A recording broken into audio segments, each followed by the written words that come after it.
bonjour tout le monde et bienvenue au Prof Podcast, épisode numéro 37. Cette semaine, vous observez, on essaye de quoi de nouveau? On fait notre podcast en confinement, barricadé chez nous par respect pour les consignes émises par le gouvernement, les autorités sanitaires, comme un peu partout dans le monde. Podcast, vous en douterez, très orienté sur l'actualité. J'ai avec moi 3 collaborateurs qui sont des habitués du podcast que vous avez souvent entendus. Premièrement, Maxime Boutin, bonjour, qui nous parle bonjour. De Saint-Célestin. Pas Saint-Célestin. Ben non, Saint-Grégoire. Saint-Grégoire. Bécancour. Comment ça va, Max? Ça va très bien, merci. Puis vous autres? Ça va. Jean-Benoît Farran, de chez eux à Granby. Yes. Et Laurent Constantin, fier représentant de Farnham. Bonjour. Bonjour. Les gars, pour commencer, comment vous vivez votre quarantaine? Là, on est le 25 mars, ça fait 12 jours qu'on est en quarantaine, si je ne me trompe pas. Comment vous vivez ça? Moi, c'est très, très relax. Ma blonde travaille encore, fait que je m'occupe. Je cherche à faire de quoi, je cherche du temps à pas passer sur les médias, à regarder tout ce qui se passe dans le monde, pleurer sur le sort des États-Unis actuellement, puis je dirais que c'est pas mal ça mon quotidien de quarantaine. Toi, Max, comment tu fais ça? Moi, de mon côté, ça va bien. Moi, j'ai été en congé de paternité avant Noël, fait que c'est un peu un retour, en fait, à cette situation-là avec ma conjointe. On est les deux à la maison avec nos 2 enfants. On essaie de se faire un petit quotidien tranquille là, avec des activités puis essayer d'avoir un semblant de routine à travers tout ça. Mais somme toute, je pense que pour les enseignants, de manière générale, ça doit être une situation qui se passe tout de même bien, je crois. Là, à entendre mes autres collègues aussi, je pense que ça se passe bien. Fait que non, rien à dire pour l'instant. Là, tout va bien, mais on se questionne toujours sur qu'est-ce qui s'en vient. Toi, Laurent, ça se passe bien de ton bord? Ouais, ben écoute, moi, Maxime parlait de routine. Moi, la routine a sacré le camp, on peut le dire. Là. Désorganisé. Mais je peux te dire, ma maison n'a jamais été aussi propre qu'avant la crise. Ouais, je manque rien à manger. On a le temps de cuisiner. On a le temps même de préparer le jardin là, qui, quand ça va tout être déneigé, on va avoir un beau jardin. Puis c'est ça, on n'est pas en train de préparer l'après-crise, disons. Là. Ouais, je suis pas en train de préparer ça. Bon, on dirait que en 2020, j'ai travaillé 4 semaines à date parce que comme Max, j'ai mon congé de paternité début janvier. Fait que c'est un retour à la normale, mais en même temps, on sort pas beaucoup de la maison. Netflix et compagnie étaient très utiles jusqu'à maintenant. Et Age of Empires, il faut le préciser aussi. Aujourd'hui, on va commencer avec un résumé peut-être de la situation. On va s'attarder peut-être plus au point de vue scolaire. Là. C'est ça le but du podcast aussi. Là.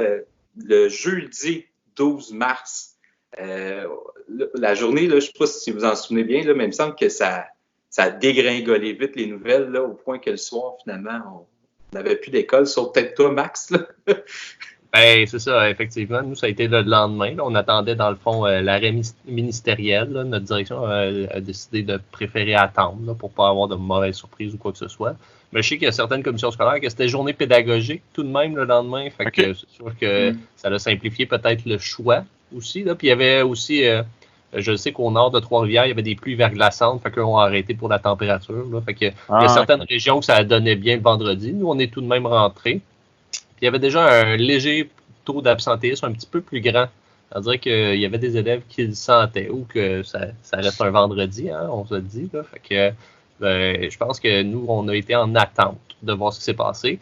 Puis c'est sûr que la décision est arrivée en plein milieu de la journée. Hein. La décision a été prise, je crois, à midi 30. Fait que c'est sûr que nous, transport obligeait, on devait donner des cours aussi en après-midi. Là. Fait on a eu des cours jusqu'à 3h45. Puis par la suite, comme le reste du Québec, après, on est tombé en arrêt.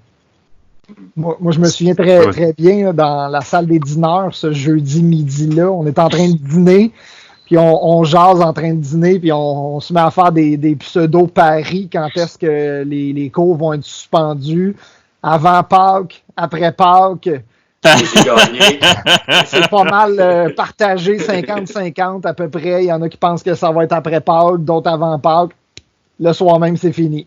Oui. Ben, on était supposé avoir une rencontre le lendemain, le vendredi matin, à l'auditorium, en disant 8h15, soyez à l'auditorium. On rencontre tout le monde, et finalement, cette rencontre n'a jamais eu lieu, parce que ça a été calé pendant le soir, la nuit, là, qu'on ne rentrait pas le vendredi. Voilà. Puis la réaction de Jean-Benoît, la réaction de Jean-Benoît est normale. C'est ce qu'on se rend compte, c'est que on n'avait vraiment aucune connaissance de la gravité de la situation si on pensait qu'on allait être arrêté seulement à Pâques. Fait que, ça prouve justement qu'on était peut-être loin de penser que c'était quelque chose qui pouvait être aussi intense et rapide. On a beaucoup encensé le gouvernement Legault depuis le début de cette crise-là, comme quoi ils ont bien géré la situation, puis c'est vrai, il faut l'admettre. La seule situation, c'est au début, le flou qu'il y a eu sur finalement, est-ce qu'on laisse juste la décision aux commissions scolaires? Est-ce que finalement, ça a pris 24 heures, même pas 24 heures, qui ont décidé de fermer les écoles? Mais ce flou-là de cette journée-là, je trouve que ça a été peut-être mal piloté, mais en même temps, on nage dans l'inconnu à ce moment-là. On ne sait pas dans quoi qu'on se lance. Mais sinon, le reste de la crise, à date, je crois que, du moins au Québec, c'est quand même relativement bien géré là, à ce niveau-là. Je ne sais pas si comme vous l'avez vu comme moi là-dessus. Là. Ouais, je pense que c'est bien géré aussi. Là. Je pense que ce que les gens trouvent, c'est que le gouvernement est proactif. Mm-hmm. Oui, les mesures sont arrivées graduellement. Ça n'a pas été tout du premier coup. Ça a pris quelques jours avant que tout se mette en place. Mais je pense que ça, c'est vraiment ce qui a été le point positif pour le gouvernement de la CAQ, c'est qu'ils ont fait quelque chose vite. Ils ont mis le monde chez eux rapidement, puis après ça, OK, on rajoute quelque chose, on rajoute quelque chose, on rajoute quelque chose. Comme ça a été un peu moins dur parce que... Ça fait mieux avaler l'affaire. Ouais, c'est ça. Si le vendredi 13, on était tombé en confinement pendant 4 semaines du premier coup, puis il n'y a plus rien qui fonctionne, puis vous restez chez vous, puis c'est que les services essentiels, je pense que ça aurait été un peu plus difficile à absorber. Ils ont donné une bonne leçon d'ordre social. Comment imposer un certain ordre social. Là, ça a été montrer que l'État a un rôle à jouer très important dans ces temps de crise-là. Puis moi, j'ai aimé le ton qui est rassurant. Tu sais, aussi, à chaque jour, on va aller à la rencontre de la population. On va être les premiers ministres entourés d'experts, là, soit la ministre de l'Éducation, le ministre de la Santé, puis le fameux Horacio Arruda, là, le directeur de la santé publique. Voilà. D'avoir un ton rassurant, c'est pas trop alarmiste. Oui, on va amener plusieurs mesures. C'est sûr que des fois, moi, je trouvais ça un peu contradictoire qu'on arrive, les chantiers de construction, on reste ouvert. On met même encore plus de contrats en construction pour s'assurer 3 jours plus tard. OK, on coupe tout, si on peut dire, les chantiers de construction. Fait que, oui, ça va graduellement. Là, mais c'est qu'on y va. On va rester ouvert dans les prochains jours. Là. Les mesures mises en place, là, il y a peut-être, je sais pas, 5-6 jours, là, j'ai perdu un peu le fil du temps, là, mais quand M. Roberge, le ministre de l'Éducation, s'est présenté aussi pour dire que finalement, on reste fermé jusqu'au 1er mai. Ben, ça a été 2 semaines, 4 semaines. Est-ce que vous croyez que ça va nous mener jusqu'à juin, cette histoire-là? Oui. Comme on a dit, là, toutes les mesures qui ont été prises jusqu'à présent par le gouvernement, c'est progressif. Ils ont fait ça de façon progressive. Ils n'ont pas cherché à alarmer les gens avec des grandes périodes de temps où les mesures qui ont été imposées visaient une chose jusqu'à présent, la santé. Fait que tant que la santé va être la priorité numéro 1 du gouvernement, ils vont tout faire dans cette direction-là, puis ils vont le faire progressivement pour pas alarmer les gens. Comme Jean-Benoît a dit, là, on veut pas alarmer personne. Donc, effectivement, 1er mai, c'est demain. Hein, vous le savez, en enseignement, là, c'est pas beaucoup de planif. Là, c'est pas très long que ça va être le 1er mai. J'ai de la misère à croire qu'on va rétablir une structure en une vingtaine de journées ouvertes, là, si on pense aux semaines du mois d'avril, avec les congés. Moi, je crois qu'on nous prépare justement avec l'annulation des examens du ministère à ce que l'année scolaire, il n'y a aucun élève qui rentre jusqu'en août. Il va y avoir des répercussions certaines à cet arrêt-là, mais je pense qu'on nous amène tranquillement vers ça. Avec 300 nouveaux cas par jour, aujourd'hui, puis hier, c'est pas dans un mois qu'on va OK, finalement, il y a plus de guérisons que de nouveaux cas, non, on n'est pas rendu dans ça. Il disait que la courbe allait arriver en deuxième semaine d'avril, troisième semaine d'avril, okay. Qu'on allait être au maximum de cas là, prévus, qu'effectivement, dur à croire qu'en mai, on peut rentrer. Parce que là, en ce moment, aux 3 jours, on double la quantité de cas déclarés au Québec. Ouais. Fait que, si ça nous mène encore jusqu'à la mi-avril, là, on est le 25 mars. Mi-avril, c'est dans quoi? 1, 2, 3 semaines. Si on parle de 3 semaines pour ça, là, 3 semaines avant qu'on ait doublé, c'est quasiment 7, 14, 21. Mettons 20 jours. À tous les 3 jours, on double le nombre de cas. Ça veut dire qu'à ce moment-là, on est rendu à 15 000 cas dans le Québec à peu près. 10 à 15 000 cas dans le Québec. Encore faut-il que ces 10 à 15 000 cas-là n'aillent pas essaimer encore plus. Fait que non, moi je suis en tout cas je serais très très très surpris qu'on retourne à l'école avant septembre. En même temps, François Legault, il le dit d'une certaine façon, tous les scénarios sont sur la table. Il fait juste pas tout nous les présenter, puis il fait bien de pas tout nous présenter non plus, de tout dire, OK, voici le scénario de retour au mois de mai, celui ou décembre, à la limite, je sais pas, il fait bien de pas tout jouer ses cartes tout de suite. C'est sûr, il dit tous les scénarios sont là quand on arrivera, selon justement, comme Maxime dit, la priorité qui est la santé. C'est ça. On va vous en dire plus. Sans être conspirationniste, c'est sûr qu'il y a des affaires qu'on ne sait pas, là, qu'ils ne nous disent pas non plus pour. Il y a des secrets d'État aussi à date. Ben, secret d'État, c'est un grand mot, là, mais il y a des choses qu'ils ne disent pas à la population non plus pour ne pas alarmer sûrement. Mais ils ont des prévisions. Puis ils savent combien de tests qui ont été faits, puis combien ensuite le chiffre potentiel de contamination. Là. Tout de même, il reste assez transparent. Là. Je ne crois pas qu'ils cachent tant d'informations que ça. Non. Ils disent la chose telle qu'elle est. Oui, mais somme toute, on s'entend. Rentrer en mai, dans mon cas, en éthique culture religieuse, c'est 4 cours qui me restent. C'est à peu près ça. Donc, 2 cours pour revenir sur la situation. Ouais. Puis, avec les annonces qui ont été faites aussi par le gouvernement, pas d'examen du MES, c'est une bonne chose quand même, on s'entend là, dans cette optique-là. Sauf, mettons, toi, Laurent, qui enseigne deuxième cycle, toi, Max aussi, en histoire, ne pas donner d'examen à la fin de l'année, puis mettons qu'on rentrerait en mai. Comment vous voyez ça? Oui. Parce qu'en fait, il n'y a pas d'examen ministériel de fin d'année, mais ce qui a été dit par Legault, Robert, je ne me rappelle plus, c'est qu'on va se baser sur les notes qui sont déjà là. Fait que c'est pas une passation automatique pour tout le monde. Il faut que les élèves, faut que les parents, faut que les enseignants le sachent. C'est pas une passation automatique. Ceux qui passaient après le deuxième bulletin vont passer. Ceux qui passaient pas passeront pas. Mais si on revient le 1er mai, ça laisse de la place pour d'autres évaluations. Mais c'est sûr que quelqu'un qui a une moyenne de 45% jusqu'à maintenant, il n'ira pas chercher grand-chose. C'est sûr que c'est problématique parce que les 2 premiers... Tu sais, moi, à la 3e étape, là, j'avais fait une petite évaluation que j'avais dit ça va valoir pour 10-15% de l'étape. Ouais. Mais tu sais, les 2 premières étapes mises ensemble, c'est 40% de la note. La 3e étape, c'est 60%. Puis ensuite, si tu rajoutes l'examen de fin d'année, c'était supposé dire, les 3 étapes, finalement, c'est seulement 50% de la note, puis l'examen du ministériel, c'est 50% de toute ton année. Fait que finalement, ton année va être basée sur, finalement, ce qui aurait dû valoir 20% de ton année, tu sais. Fait que, ouais. Ce que ça me fait penser, c'est... juste une blague, là, mes élèves là, qui se forcent juste à la 3e étape, là, ils font comme OK, là, je travaille à la 3e étape, là, ils viennent de se faire avoir solide. Là. Ah oui, ça va pouvoir nous garder, nous rester comme exemple pour toujours. Là, si notre année scolaire ne recommence pas au mois de mai, juste en septembre, là, les élèves, je travaillerai à la 3e étape. En 2020, là, les élèves qui avaient juste 2 étapes, là, puis qui ne réussissaient pas à ce moment-là, ils l'ont poché leur année. Ouais. Watch out le taux d'échec pour l'année prochaine.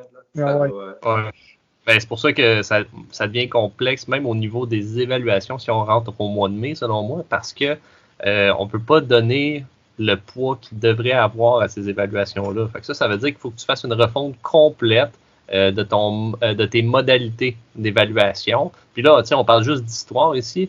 Comment ça va être compliqué en français, en maths, où il y a plusieurs compétences, puis qu'il y a des valeurs. Puis je sais que dans les modalités d'évaluation, c'est pas pareil partout dans toutes les écoles. Fait que ça veut dire qu'il y en a qui ont des communications orales à la 3e, d'autres qui ne l'évaluent pas. Fait que bref, c'est vraiment un gros chantier. Moi, je pense que les évaluations qui seraient faites en 3e étape ne peuvent même pas rentrer en compte de ce qui a été fait par rapport à l'élève. La progression va être vraiment sur 2 étapes.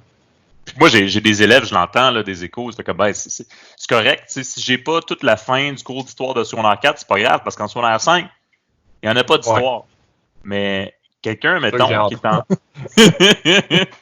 Mais quelqu'un qui est en mathématiques en secondaire 4, puis là, en mathématiques de secondaire 5, il va manquer quelque chose. Ou justement l'histoire secondaire 1 à secondaire 2. Fait que là, on va faire le retour. Voici la Renaissance. La Renaissance, c'est le retour à l'Antiquité. Ouais, mais on n'a pas vu le Moyen-Âge, fait qu'il manque un bilan d'histoire. Ouais, bravo. Pensez-vous que c'est une possibilité que on rentre durant l'été, genre juillet, août, peut-être plus tôt? Il faudrait vraiment des lois spéciales pour ça, parce que selon la loi sur l'instruction publique, le cadre pédagogique, je ne sais pas c'est quoi exactement, le fameux 180 jours d'école, c'est vraiment défini que c'est entre telle date puis telle date. Et selon notre contrat de travail, si on me demande de rentrer cet été, moi, je suis pas permanent, j'ai un contrat à temps partiel, temps plein, là, peu importe. Donc, il faudrait qu'on me fasse signer un contrat avec un autre salaire. C'est ça. Fait que... On n'en a pas parlé beaucoup, mais tous les précaires là, qui vivaient, entre autres, de la suppléance, là, qui doivent probablement pas être éligibles à l'aide du gouvernement au niveau financier. Là. On n'y a pas pensé, mais pour eux, ça vient énormément jouer là, sur leur condition de vie. Je sais qu'il y a du monde qui touchait, par exemple, du chômage pendant l'été, puis là, qui l'ont réactivé, par exemple, s'il y avait juste une tâche de 30%, là, mais quelqu'un, en effet, qui avait jamais été sur le chômage... non, en effet, je sais pas dans quelle situation, parce qu'on est tous des profs. Je sais pas pour toi, Maxime, on est tous à 100% de tâches à peu près. Fait que... Oui, plus que 100%.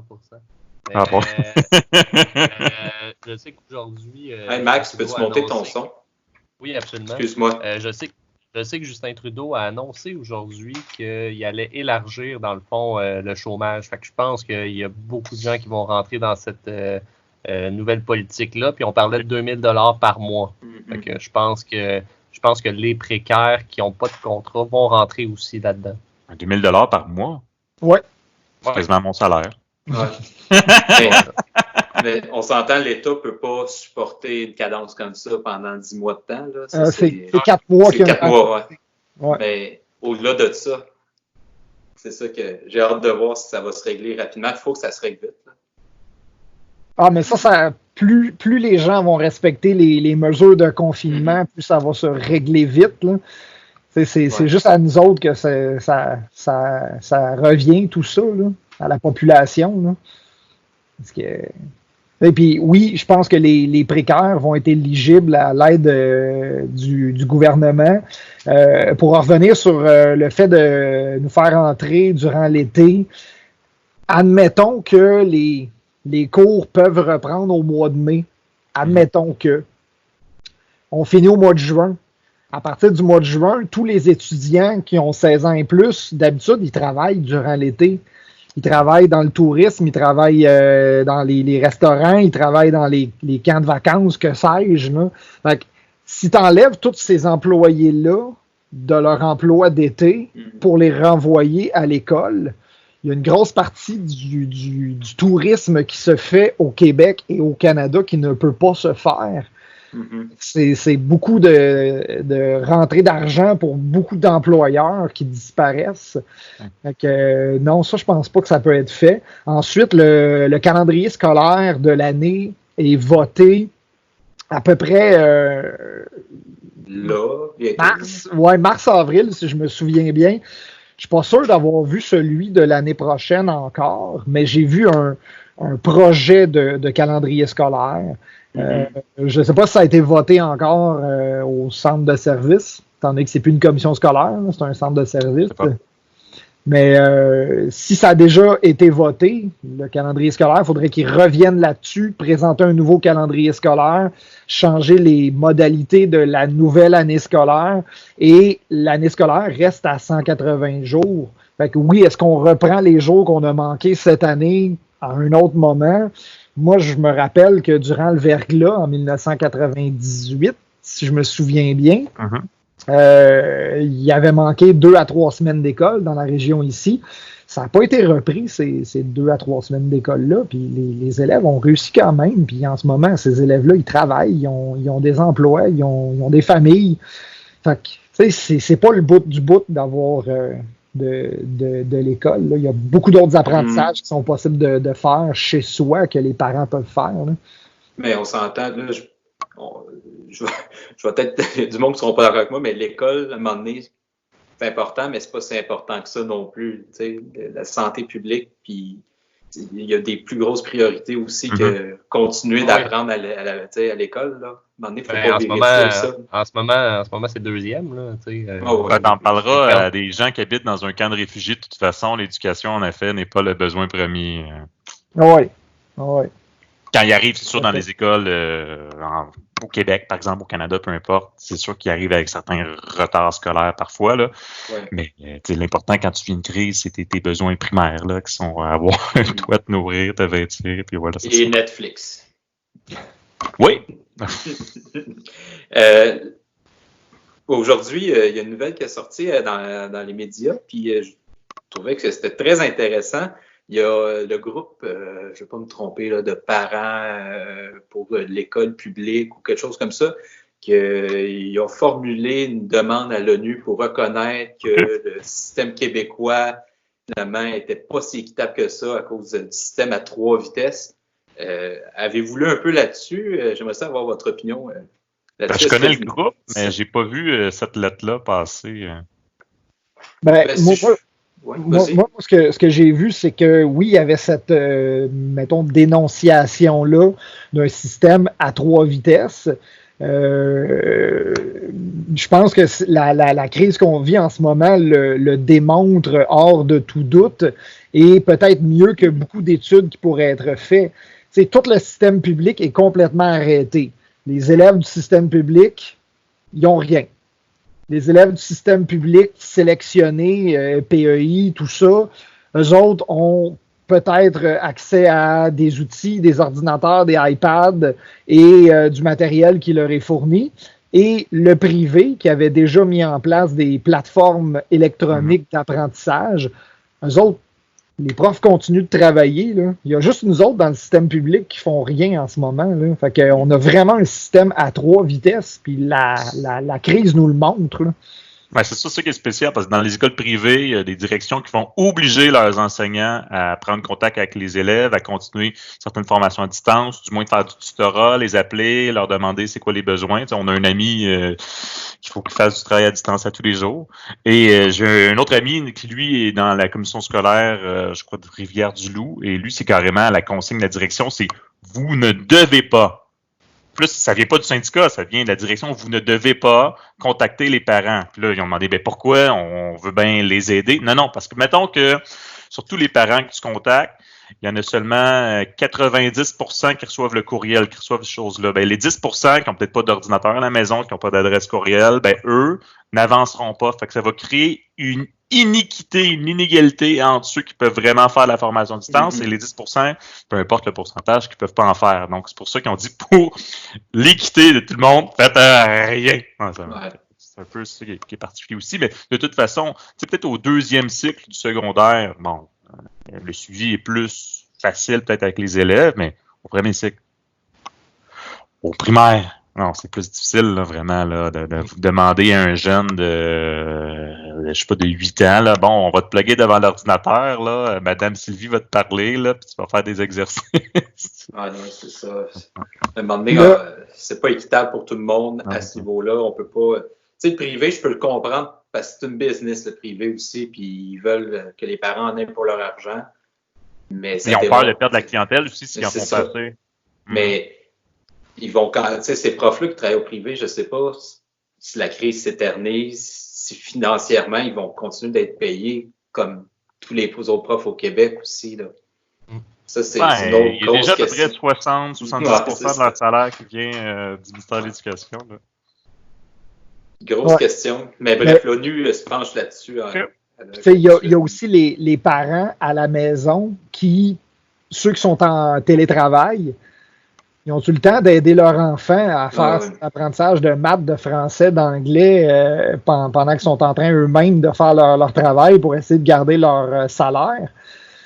Je pense pas que plusieurs parents sont outillés pour aider leur enfant à faire des apprentissages de niveau primaire. Là.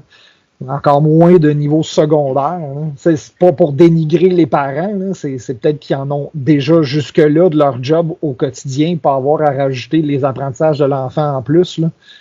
Je sais pas si vous avez vu passer cette lettre-là de Boukhar Diouf. Oui.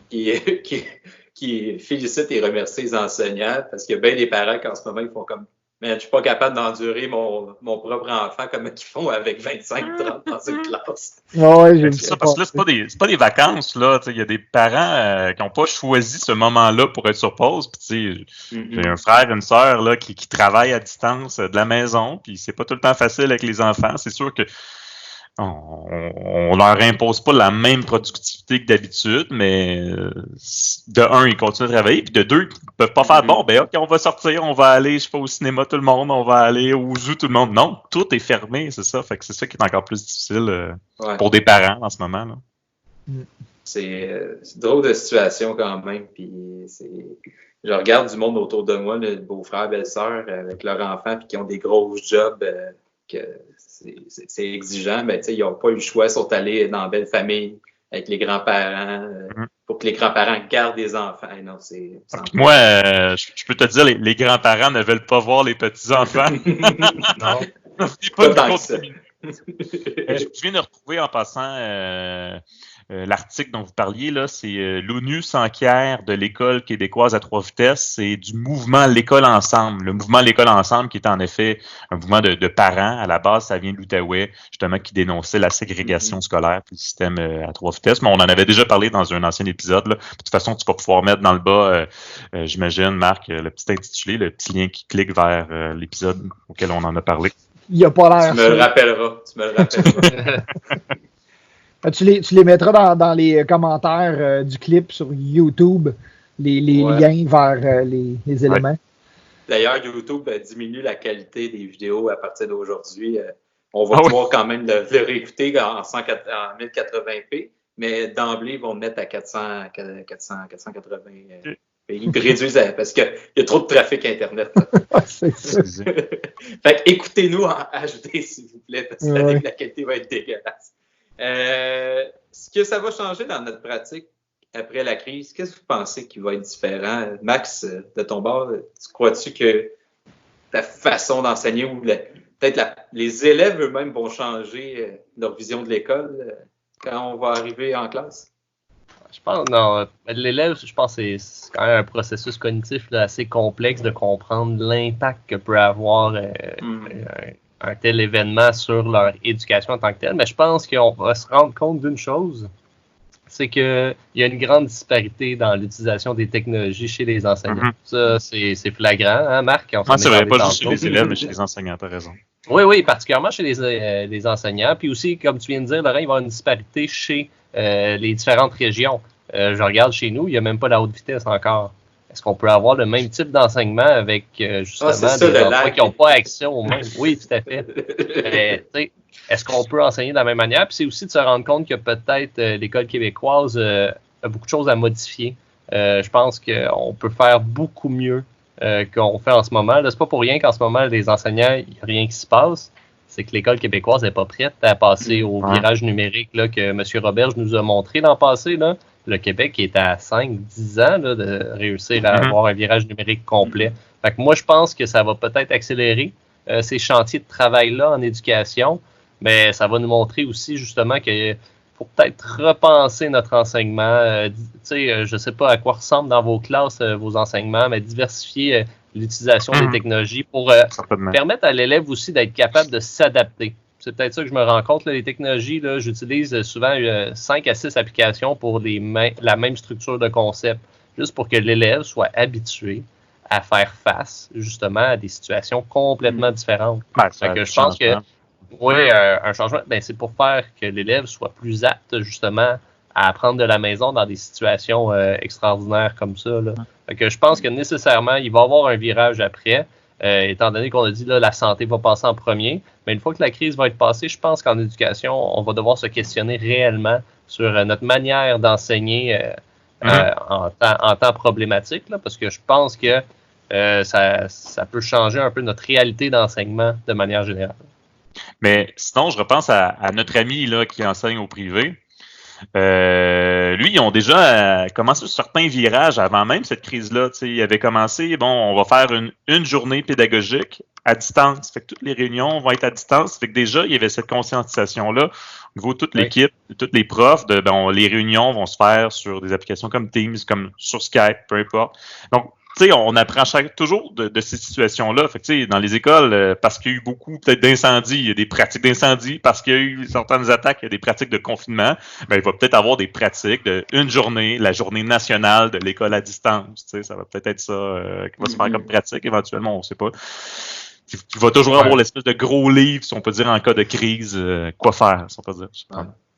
Moi, je vois vraiment un développement des plateformes web pour que les parents et les élèves aient accès à ces outils-là de la maison. Mieux outiller les élèves aussi, parce que là, en ce moment, même si on voulait avoir un déploiement des plateformes web, même si elles existent, parce qu'en ce moment, il y en a plusieurs qui existent, les élèves, la majorité, sont avec leur cellulaire pour les plateformes web. Ouais. Fait que, est-ce qu'ils sont capables d'aller efficacement faire des exercices sur NetMath, par exemple, sur leur cell? Peut-être. Mais est-ce que c'est le meilleur outil pour ça? T'sais, moi, je me souviens d'avoir vu dans des congrès, des écoles où ils sont en un élève, une machine, que ce soit un iPad, un portable. Et ces écoles-là, tout se fait via les applications web. Fait que l'élève soit à la maison ou à l'école, l'élève peut apprendre quand même, puis il peut avoir accès à son cahier de maths, son cahier d'histoire, son cahier de français, tout ça. Donc, je pense qu'on va voir dans les prochaines années un déploiement de ça et un virage vers plus de machines que les élèves vont avoir. Bien, premièrement, si on veut faire ça, c'est plutôt rare encore aujourd'hui, mais il y a encore beaucoup de familles qui n'ont pas accès à Internet à la maison pour des raisons financières. Puis, Québec solidaire, de ma mémoire, me semble, propose justement que Internet soit un droit fondamental, finalement. Puis, comme dans certains quartiers à Hochelaga, je ne veux pas me tromper, mais il me semble qu'il y a comme un Internet public. Donc, une des mises en situation, une des premières choses qu'on devrait déployer, justement, c'est accès à Internet haute vitesse, en région, Max. Oui, absolument. Pour tout le monde, que tu vives à Hochelaga ou que tu vives à Sept-Îles, s'assurer que tout le monde, même les familles plus démunies, aient accès à Internet. Quand même, ça serait de base. Ça serait déjà ça. Parce que on ne peut pas demander à des élèves de travailler sur NetMath s'ils n'ont même pas Internet, puis ne serait-ce qu'une machine qui pourrait performer, parce que les technologies évoluent très vite. Puis en 2 ans, ton cellulaire vaut déjà peu rien. On ne peut pas demander à une famille démunie de continuer d'avoir tout le temps un téléphone qui pourrait être à jour pour utiliser certaines applications. J'ai un vieux iPhone 6 que j'utilise en ce moment pour le podcast. Puis, je sais qu'il y a certaines applications que je peux déjà pas utiliser avec parce que c'est plus compatible. Donc, imaginons une famille qui est plus démunie, c'est quelque chose qu'il faut penser. Les personnes démunies, moi j'en ai des élèves là qui étaient débrouillards. Je leur disais, bon, vous avez un devoir, le devoir va être à faire sur l'ordinateur ou sur votre cellulaire, parce que c'est compatible, ça fonctionne. Je dis, monsieur, j'ai pas de cellulaire, j'ai pas d'ordinateur, non, pas d'ordinateur, fait que pas d'internet à la maison. Cette personne-là était débrouillarde, elle savait qu'à l'école ou dans les bibliothèques ou à la bibliothèque, il y avait des ordinateurs qui fonctionnaient très bien, sur lesquels on pouvait faire ses devoirs, mais là, toutes les bibliothèques sont fermées, toutes les ressources sont fermées. Fait que la brouillardise, malheureusement, c'est limite dans ces cas-là. Fait que oui, il y avait déjà eu des programmes par le passé là, que chaque étudiant devrait avoir un ordinateur portable. Il y avait même eu des subventions du gouvernement. Puis là, ça doit dater de Jean Charest en 2008 à peu près. Là, les étudiants au cégep, il faut qu'il y ait un portable. Il faut qu'il y ait des subventions pour avoir des portables, mais c'est pas nécessairement renouvelé parce qu'à un moment donné, le gouvernement s'est dit, bon, c'est réglé, tout le monde là, son outil technologique. Là. Ouais. Puis peut-être pour terminer là-dessus, là, sur ce point-là, mais je pense que ce que ça va changer peut-être, puis peut-être je suis peut-être un peu trop optimiste, mais il y a beaucoup d'élèves qui ne voient pas nécessairement l'importance d'aller à l'école. Puis moi, je leur dis, l'importance numéro 1, c'est de socialiser pour aller à l'école. C'est une des premières affaires, là, la socialisation à l'école. Fait que j'ose croire que cette crise-là va peut-être leur faire comprendre que juste pour voir du monde, c'est le fun d'aller à l'école. Juste pour ça. Juste pour voir le monde, OK. Juste pour voir le monde. C'était une belle conclusion. On se fait-tu une partie 2? Ah, ben, c'est sûr que dans une semaine, la situation va avoir évolué. Et on va pouvoir en jaser un peu plus, là, voir ce qui va avoir été décidé. Là. C'est pour vous, les gars, on a encore 3 points, si vous voulez. C'est combien de temps? On est peut-être déjà rentré à 43 minutes. Fait qu'au pire, on peut se faire tout de suite une deuxième vidéo. Ou Moi, j'arrêterai ça là, puis je continuerai la semaine prochaine avec des nouvelles infos. Ah, c'est pertinent. OK. Donc, semaine prochaine, on va parler peut-être de négo. Hein, à grande vitesse. Oui, négociation accélérée, c'est vrai. On commence à en parler, mais ça va peut-être être plus concret dans une semaine. Ouais. Et les stagiaires, hein, qu'est-ce qu'on fait avec eux? On va en reparler au prochain podcast. Les finissants, oui. Puis on peut parler aussi du scénario mois d'août. On peut en parler. Ou décembre. Ouais. Ou décembre. Scénario vaccin. Hey, merci de votre collaboration, les gars. Jean-Benoît, toujours un plaisir. Laurent, lâche pas avec ton jardin. Max, je te souhaite bonne chance avec ton Internet lamentable. Je te perds quoi? Qu'est-ce que tu dis? Hey, merci à vous. Merci de nous écouter à la maison. Passez un bon confinement. Laissez-nous des commentaires.